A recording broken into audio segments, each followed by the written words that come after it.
નમસ્કાર, આપ જોઈ રહ્યા છો નેશન પ્લસ ન્યૂઝ. હું છું આપની સાથે હેતલ ભગત. છોટાઉદેપુર જિલ્લાના છેવાડાના અને 3 રાજ્યની સરહદે આવેલા કવાંટ તાલુકા મથક ખાતે આજરોજ રાજ્યના વાહન વ્યવહાર અને ગૃહમંત્રી હર્ષ સંઘવીના હસ્તે નવીન એસટી ડેપોનું ઉદ્ઘાટન કરવામાં આવ્યું હતું. ગુજરાત રાજ્યના આદિવાસી બાહુલ્ય ધરાવતો છોટાઉદેપુર જિલ્લાના અને રાજ્યના સૌથી પછાત એવા કવાંટ તાલુકા મથક પર લોકોની સુખાકારી માટે અને દેશ દુનિયા સાથે સંપર્ક સાધી શકાય તે માટે સરકાર દ્વારા ₹220 લાખના ખર્ચે નવીન એસટી ડેપો બનાવવામાં આવ્યો છે, જેના ઉદ્ઘાટનના પ્રસંગે રાજ્યના વાહન વ્યવહાર અને ગૃહ રાજ્યમંત્રી હર્ષ સંઘવી હાજર રહીને રિબન કાપી હતી અને ડેપોની બસોને ફ્લેગ ઓફ કર્યું હતું.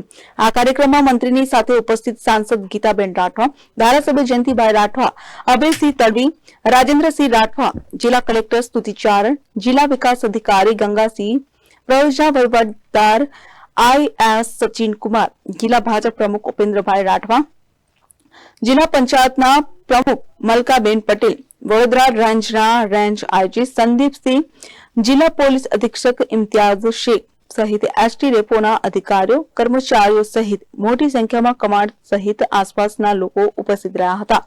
કવાંટ ખાતે નવીન એસટી ડેપોનું ઉદ્ઘાટન કરવામાં આવતા કવાંટ સહિત આસપાસના લોકોમાં ખુશી જોવા મળી હતી. આજે ગુજરાતનો છેવાડાનો છોટાઉદેપુર જિલ્લાના કવાંટ તાલુકા એક નવીન બસ સ્ટેશનનું લોકાર્પણ કર્યું.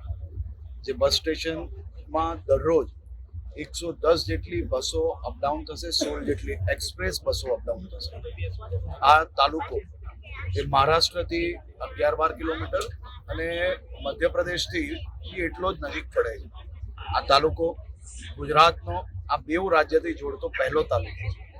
આ તાલુકામાં અદ્ભુત અત્યાધુનિક વ્યવસ્થાઓ થકી અહીંયાના સૌ નાગરિકોને દરરોજ આનો લાભ મળશે. દરરોજ 5000 થી વધારે નાગરિકોને આ બસ સ્ટેશનનો લાભ મળશે. આજે આ બસ સ્ટેશનથી 25 થી વધારે નવી બસોનું બી લોકાર્પણ કરવામાં આવ્યું. આ બસોમાં આ વિસ્તારના અને ગુજરાતના સૌ નાગરિકો પોતાનું સપનું સાકાર કરવા માટે દરરોજ વહેલી સવારે ઉઠીને ઘરેથી એક નવા સંકલ્પ પૂરો થઈ શકશે.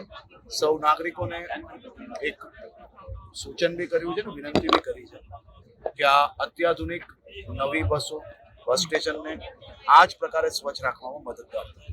આભાર. તમે જે વાત કરી આપણે નગલી કચેરીમાં જે અભિનંદન આપે છે પોલીસને, હજુ પણ કેટલાક મોટા માથા પકડવાના બાકી છે અને બીજા IAS અધિકારી પણ અંદર નામ આવી શક્યતાઓ છે, તો એ બાબતે પોલીસ ડિપાર્ટમેન્ટ ક્યારે એને શું કરશે? વહીવટી તંત્ર અને પોલીસ વિભાગ આ બાબતે ખૂબ જ ગંભીરતાપૂર્વક કામગીરી કરી રહી છે. કોઈ બી નામ આવશે એ નામ તાત્કાલિક જાહેર કરવામાં આવશે ને પકડવામાં આવશે. આજ રોજ કવાંટ ખાતે ગુજરાત સરકારના માનનીય રાજ્યકક્ષાના મંત્રી હર્ષભાઈ સંઘવીજીના વરદ હસ્તે કવાંટ ડેપોનું લોકાર્પણ કરવામાં આવ્યું. ઘણા સમયથી અમારા કવાંટ નગરની ને કવાંટ તાલુકાની જનતાને આ લાભ અત્યારે હવે મળવાનો છે અને અહીંયા નગરના લોકોની બહુ ઈચ્છા હતી કે ડેપો જલ્દીમાં જલ્દી આનું લોકાર્પણ થાય. અમે માન્ય ગૃહમંત્રીના હસ્તે આ ડેપોનું લોકાર્પણ કરાવવા માટે થોડો સમય વધારે થયો, પણ આજે આ ડેપોનું લોકાર્પણ થયું. માન્ય મંત્રી પણ ખૂબ આનંદિત હતા, એમના ચહેરા પરથી દેખાયું. અહીંયા પૂરા તાલુકાની ને નગરની જનતાને આ ડેપોનો લાભ મળવાનો છે. સાથે સાથે અહીંયાથી કેટલીક બસોનું પણ લોકાર્પણ કરવામાં આવ્યું. અલગ અલગ રૂટની બસો હતી. 126 જેટલી બસોનું રોકાણ અહીંયા સ્ટોપેજ થશે. આ ડેપો બનવાથી કવાંટ નગરના જે વેપારી મંડળ છે અને જે ધારો કે અલગ અલગ ચોકડીઓમાં બસો ઊભી રહેતી હતી, એના બદલે હવે આ ડેપોમાંથી બસો શરૂ થશે. કવાંટ તાલુકાની જનતાને ખૂબ મોટો લાભ થશે. એટલે તમામ જનતા વતી હું માન્ય સરકારશ્રીનો ખૂબ ખૂબ આભાર માનું છું. Rehan Patel, nation plus news, Chhota Udepur.